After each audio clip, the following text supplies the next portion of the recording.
I was arrested. And as we were riding to the police station, when we got there, it was like 30 seconds later, I'm like, you guys are that close, huh, you know? And so when I got into prison, you know, that was my first pit. How old were you, Jonathan? How old was I when I got in prison? Just happened, I was 21. I committed a crime 21, went in at 22, got out at 26. All right, so when I was in prison, I had my first coming to God moment, but it was more intellectual and not contextualized situation because, I mean, I attended Bible studies, you know, I went to church, and I could tell you what the words mean in Proverbs. We could break down the wisdom, and I could tell you intellectually what it means. But to put it to a real life situation and contextualize it, I couldn't do that. So at that was my surface level faith I had, you know. God got me through prison because I latched onto him, you know, and that was definitely how I got through, because once I met God when he met me when I was in, so basically I was in solitary confinement. It was in the middle of the winter, probably the coldest winter that I've ever experienced. And the only thing in this room was me and a Bible. And for days I would stare at this Bible and say, I'm not gonna pick that up. And it would taunt me, you know? So eventually I picked it up and I started reading it. I didn't know what any of it meant. I read it kind of like it was a novel. I read from the beginning to the end. You know, I didn't get any of it. But I did get that God was talking to me somehow. I just didn't fully understand. So that was him working, you know, and he's a behind the scenes worker, you know, and that's what he was working in me even though I didn't know. So, you know, once I got out of the solitary confinement, I was in there for 15 days straight, no shower, nothing, just the food there was no food. We ate stale bread and sugar packets. So for 15 days, we didn't receive any sunlight or anything like that, and there was a window, and the guard wouldn't let us shut it, so it was wide open and we were freezing. So that was kind of a wake-up call. So when I got out of the cell and I got out of the hole, I started going to church, and I met this deacon, and every day at 3 o'clock, I would go and sit with this deacon for an hour. And it would be just me and him. And he would teach me about Catholicism, and, you know, that's what I learned. It was never really anything scriptural based by, he didn't talk about Jesus, you know? And that's what I was missing this whole time, you know? It was, so, like I said, it was all surface level. I could intellectualize, I could tell you all about catechism and all that good stuff, but, you know, God helped me by getting me focused to at least think about changing my life. So I started attending college courses in prison, and as I was released from prison, there was a program called the Mountain View program, to where inmates that took college courses were able to apply to Rutgers University, and they would get into Rutgers via as a non-matriculated student, so like a non-traditional. So I found my way to college, and I got my degree. You know, I have a bachelor's in information technology.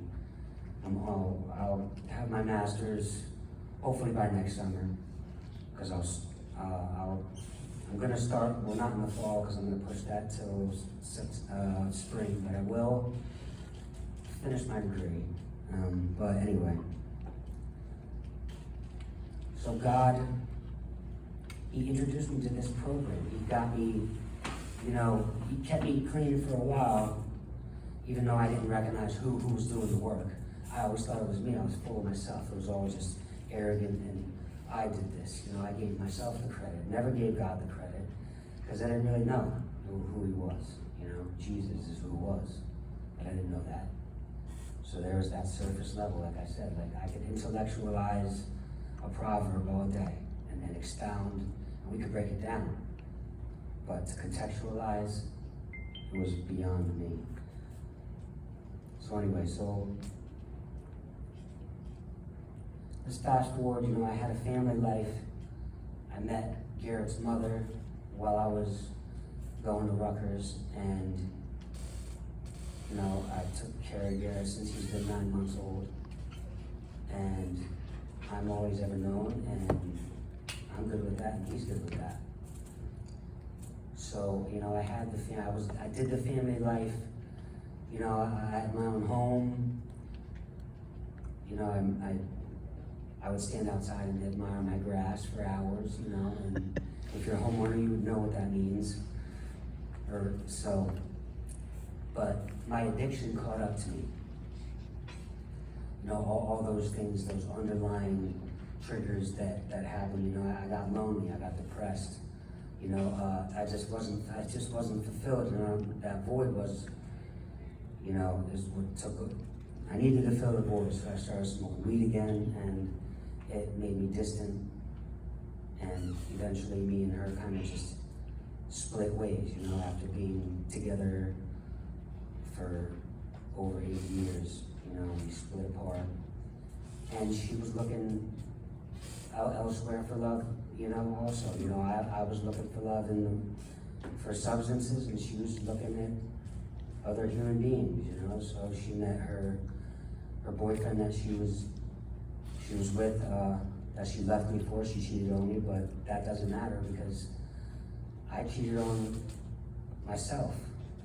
You know, if I didn't give in to my substance use and my old ways, maybe things would be different. Maybe I would still have her. Maybe their family still be living in that family life, you know, that I miss, being the father and having the children and making dinner and coming home and having that schedule. But you know, all that was taken away because of me. So, you know, I got deeper into my addiction when we split apart, more depressed, and I was living with my grandmother. And, you know, it's always been me and my grandmother my whole life, you know. And my siblings hated me for it. They despised me because to them I wasn't I was adopted to them. I wasn't their real brother. And they would make that very clear, you know, that I was mentally abused, physically, and everything, you know, they didn't treat me right. And so the deeper my addiction got, you know, I started putting her through horrible things. So, you know, she fell and broke her hip, and she was 85 years old, and she was a German woman. And if you know anything about Germans, they're super strong, and they don't take no ish. All right, right, Bridget? Yeah. And you know, this woman, she was definitely resilient. You know, she lived in the world. She was a child during World War II. She walked literally hundreds of she walked through rubble towns, you know, walking over dead bodies with no shoes in the wintertime during World War II. You know, she wore glasses because she witnessed a bomb blow up in her face. Like, she was an immigrant and she came over to the U.S. So she lived a hard life. So me putting what I did, putting her through the things she did, you know, it was wrong, you know, because she went through it enough. But anyway, so when she broke her hip, she fell apart.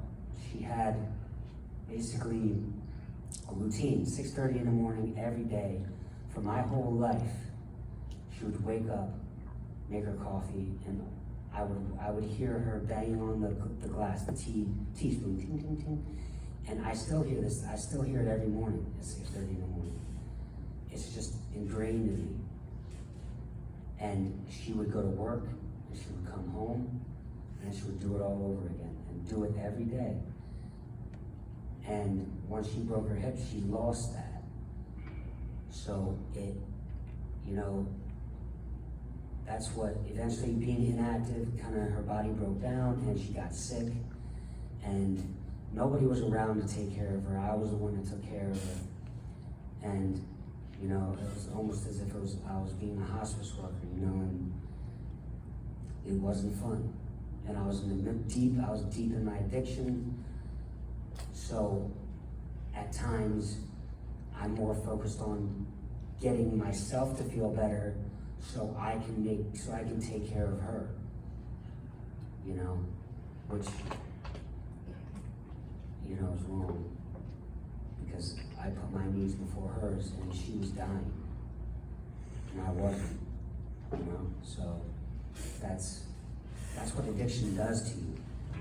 You know, you neglect everybody around you, and you become self-absorbed, self-centered, and you only care about yourself and how you need to feel. And then once you feel better, then you start addressing the world around you. You know, and that was, so she passed in February 2021, and when that happened, you know, that was like, I was alone. And I went so deep into addiction that I didn't have no money, didn't pay rent. I became in debt, you know, I had eviction notices on my door.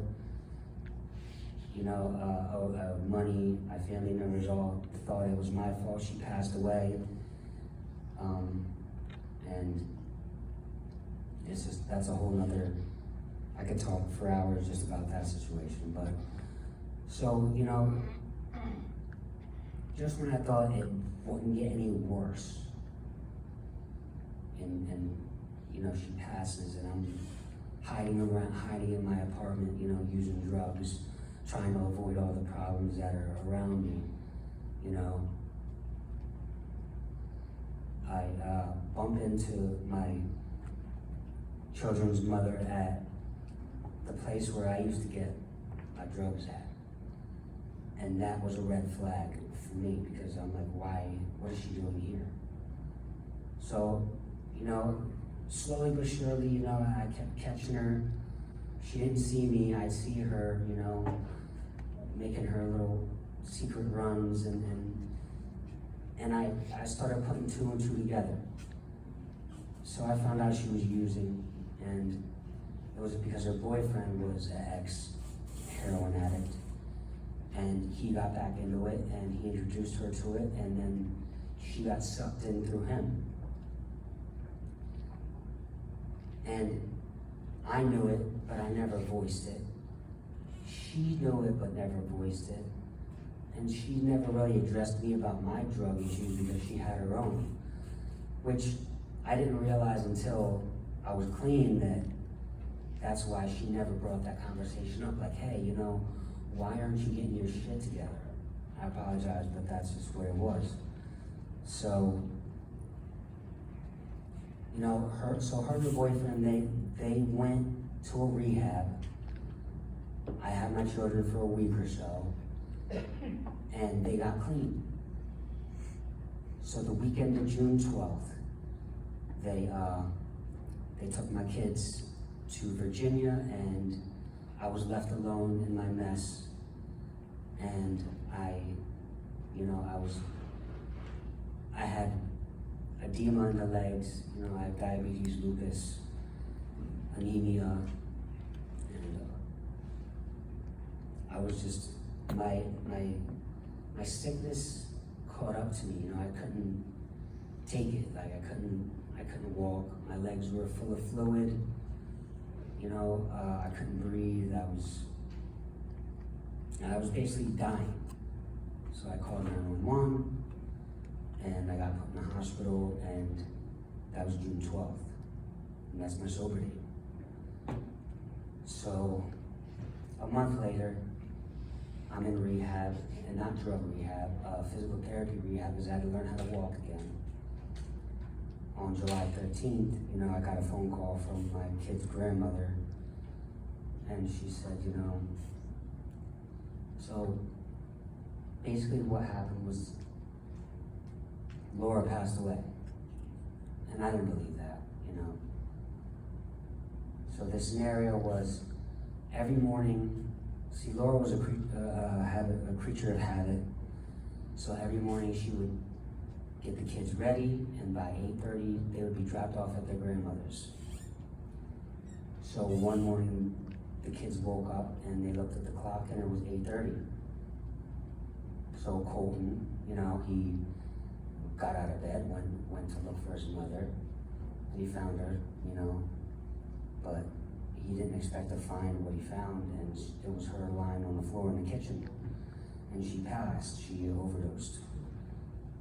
So as Colton was yelling and screaming, Garrett woke up, came out, and Garrett said, okay, something's going on, this is not right, let's go find the boyfriend, Lou. So they went to the bedroom to go get him for help, and they found him, and he was passed as well. So they were left, helpless. And Garrett, if you know Garrett, he's a car guy. So his first instinct was to take the keys and hop in the car and drive them over to Mima's house. And he said, Dad, the only reason I did this is because I was scared to go backwards. And I was like, well, I'm glad you didn't, but honestly, if Garrett was able to go straight that whole time, he would have got them over there. Because he's a great driver. I let him drive. I shouldn't have said that. But, so that when I found that out, 2 days later, I was kicked out of the rehab because my insurance gave up on me. And they're like, yeah, you gotta go, so whatever, that's what happens. And it was 100 and something out degrees, sweltering hot. And I could only walk about 100 yards. And the only reason I could do that is because the food that they fed you was horrible, so I couldn't eat anything. So the only way I'd eat is if I walked to the kitchen to get a peanut butter and jelly sandwich. So I forced myself to learn how to walk just so I could eat that peanut butter and jelly sandwich every day. So that was I can make it 100 yards. Well, my mailbox is way beyond 100 yards. But I came home, it was a Thursday, it was hot, I had my cane, and I went to my mailbox. And when I got there, I could barely stand. And so I saw Susie, and I was like, hey, can you do me a favor and give me a ride back to my apartment? And she looked at me like I was crazy, but then let me in the car. I was like, yeah, get in. And I got in, and the air conditioning was blowing, and it was just like this relief, like, oh, because I didn't know how I was gonna get back to that apartment, So that was the divine intervention, that was the God's appointment, and that was the pinnacle, And beyond that, God's love was shown through her, because, I don't know this woman. She let some stranger, I looked like a riffraff at that point, I had my ponytail, I looked like I was just got out of jail, I had a figure on, I was still semi-swaggered up, you know what I'm saying, and no person in their right mind would have let me in their vehicle. Who says I have the right mind? Right heart. Yes, but yeah, you got that. But the person with the right heart did, though. So, she was like, is there anything you need? And I was like, yeah, I actually need to get my medication from Walmart. And I reached in my pocket and I gave her my prescription, and I thought my prescription was in the house, so that was like, this woman doesn't know me. She drives me to my house and she picks up my medication. So that's making the wheels turn in my head, like, what's going on here? Like, you know, this is a supernatural thing, this isn't normal, you know, because I'm left a lot, I was at my beat, I was beaten, you know, beaten down, like, I didn't know how I was gonna make it back to the apartment, let alone anything else, but that was like the first step. So, you know, she invited me to church. My first service was a worship night on Wednesdays, and it was like a concert, and I could feel the bass going through my body, you know, and it was like every time it would hit, like I felt like better and more relieved and more refreshed. And it wasn't the music; it was the Holy Spirit. You know what I mean? Like that's what it. Because I still get it to this day when when the Holy Spirit's around.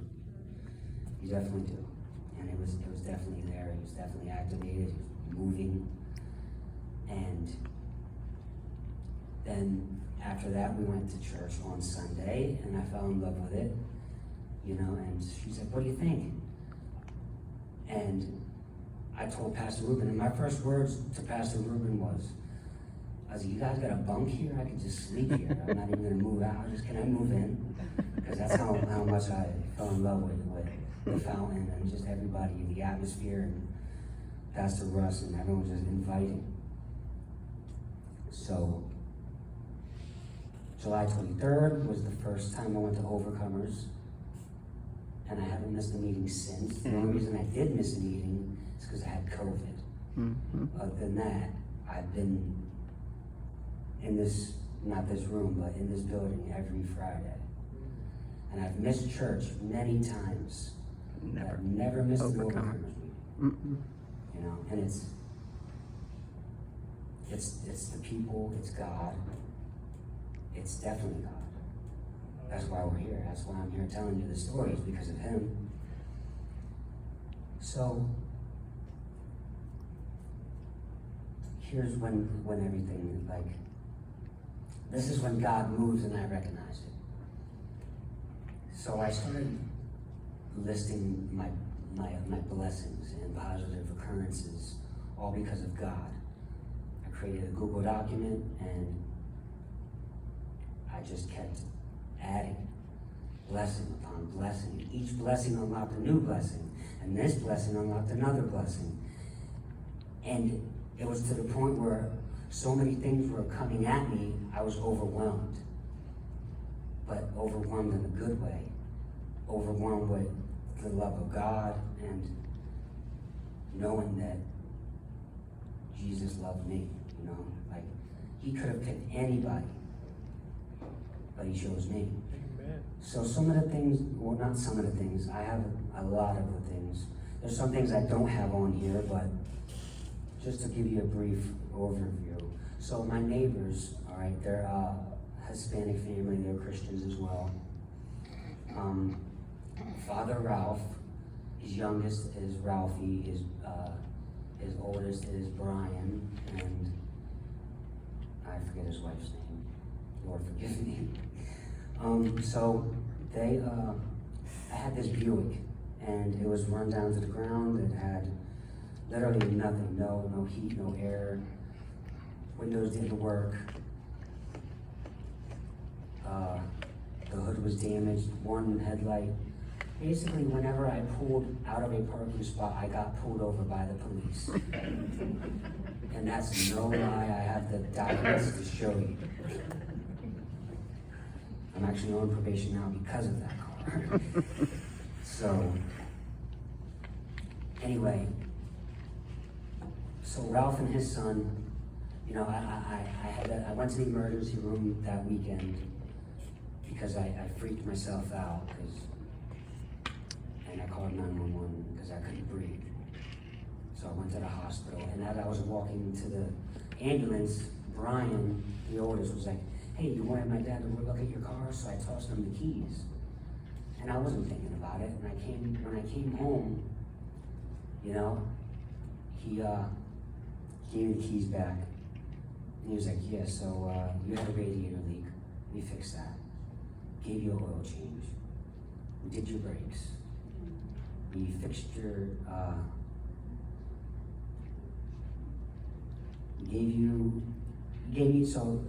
Ralph works at Walmart, he gave me 4 brand new tires for $105. And that's like $400. That's $100 a tire. So I got the Jesus discount right there. So that's the perk of being a Christian. That's the Christian perk, I'll tell you. So, you know, and not only did they bless me with fixing my car, they gave me a card. And this card had $500. And when I told Susan about it, she was like, I bet you $1 million, even though we can't bet. They are Christians, they're believers. And come to find out they were, you know? And the reason why they were so compelled to help me is because the son Brian, you know, he used to see me in my addiction, you know? And I always say hi to him, you know, because we're neighbors. But his mother told him it was weighing on his heart, like, we gotta help him. And he told his parents that. And that's, you know, that's what prompted that to happen. So that was my first, like, tangible evidence that God exists and that blessings happen because of him. Amen. You know, and then I got my license back, paying my restoration fee. Then I somehow managed to get my unemployment reinstated, and that helped me pay my utilities debt for 6 months. I paid the car insurance for 6 months. I paid my lawyer off.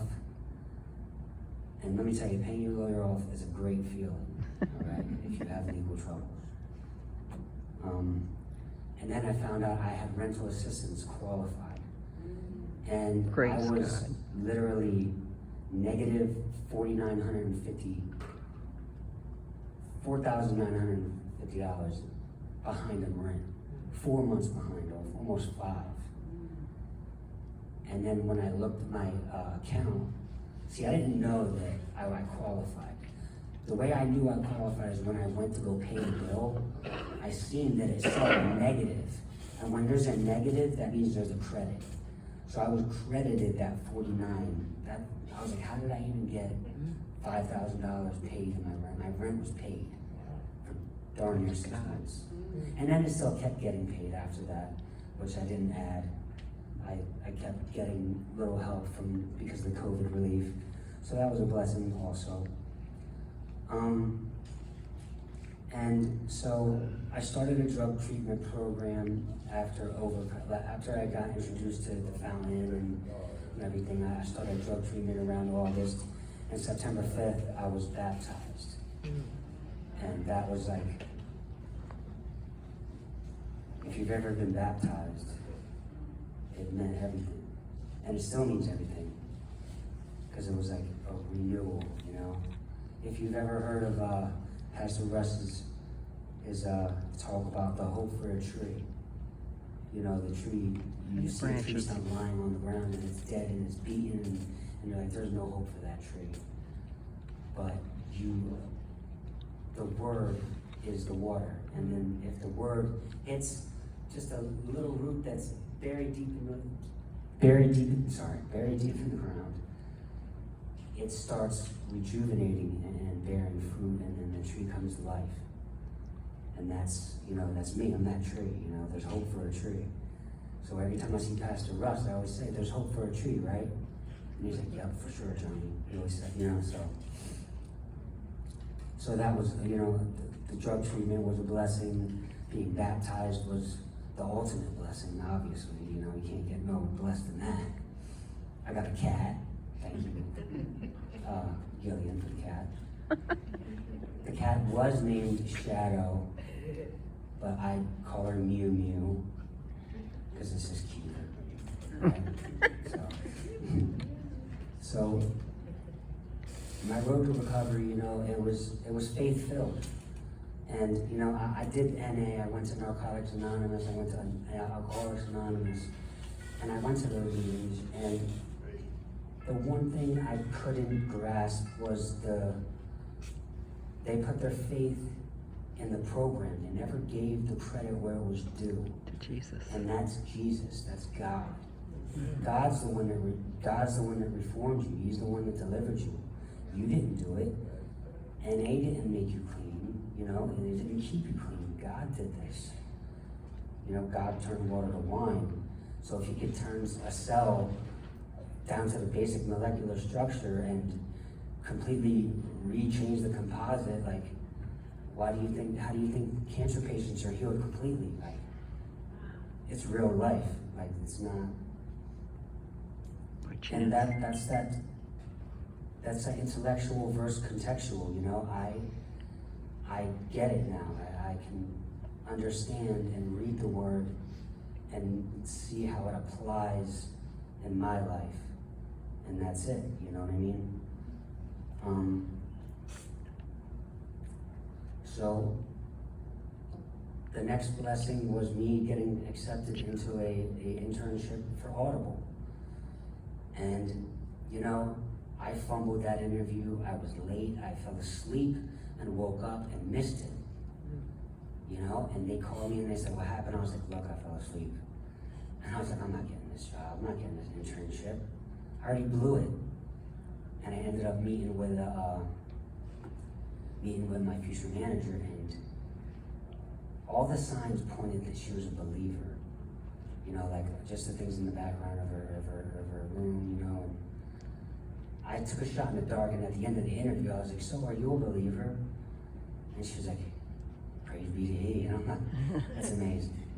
So, you know, once she said that, I was like, all right, even though I messed up and fell asleep and I missed my first interview, I got to second, and, you know, it was God reassuring me, like, look, you know, you're human, and I love you still. So I got that internship. Then I got a brand new car, which was a really big deal, because when you have no heat and no air conditioning and your windows can go down and you can turn. So I drove for literally 3 years with no power steering.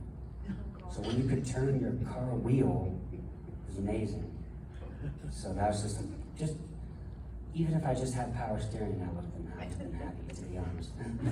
So, you know, and then the next blessing was Garrett and Colton's understanding of God's teachings. You know, one night I was sitting and I just asked them both. They sat down and I said, let's have a serious conversation, and it's not going to be long. I just have a question. I was like, do you know why everything goes the way it is for me? You know why I have this job and this car and all these people that love us, and why everything's going well in our life? And they said, yeah, because of God. Duh, you know what I mean? You knew, huh? So it made me feel like I did something right, and the signs are there and that they're recognizing it. So that is a blessing as well. Amen.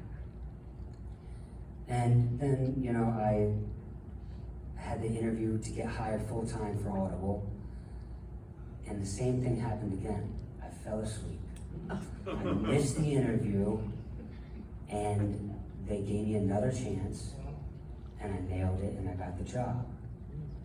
But that's because God loves me. I didn't do it. Because I done messed up 2 interviews. Like, that does not, in real life, people don't get hired like that. So there's definitely divine intervention right there. Amen. So, you know, I was fast-tracked to finish my drug treatment program in March. And, you know, I've been clean, happy, and following God ever since. Amen. So, I mean, we can talk about this all day, but just if the one thing is, you know, God loves you in particular, he knows your name, because he knows mine. Thank you.